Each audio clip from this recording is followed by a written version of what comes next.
This is 1. Hindi ganyan.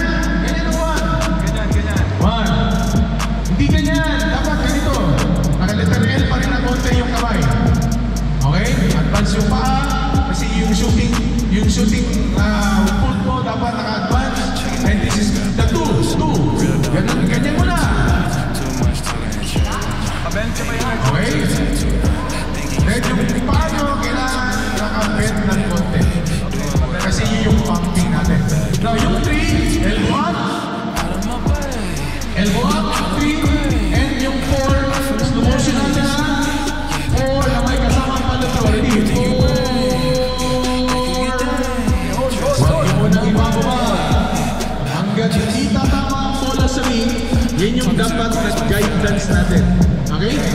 Huwag yung ibababa yung kamay hanggang hindi tatama ang bola sa ring. Ayaw mo ka muna ibaba. Hold mo muna.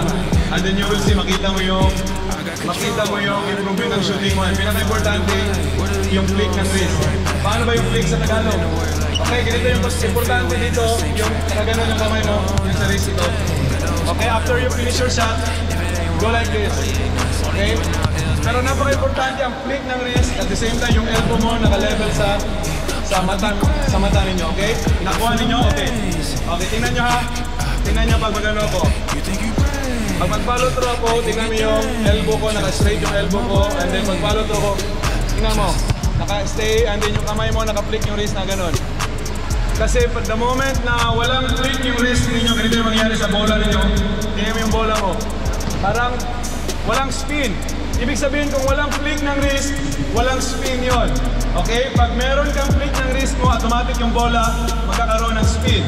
Okay? Tingnan nyo pag meron naka-flick yung wrist ko. Look. Diba? Automatic mag-spin yung bola. Okay? Okay, try nyo daw. Tingnan namin. Okay. And then as fast as possible.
Yung tubo yan,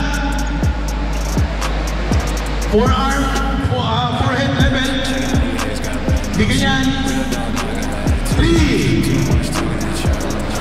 4, release. Huwag nyo ibababa hanggang hindi tatama ang bola sa ring. Ganun yung guideline. 3, elbow up mo lang, wala pa ganun, elbow up. Ready, 4. Itong index finger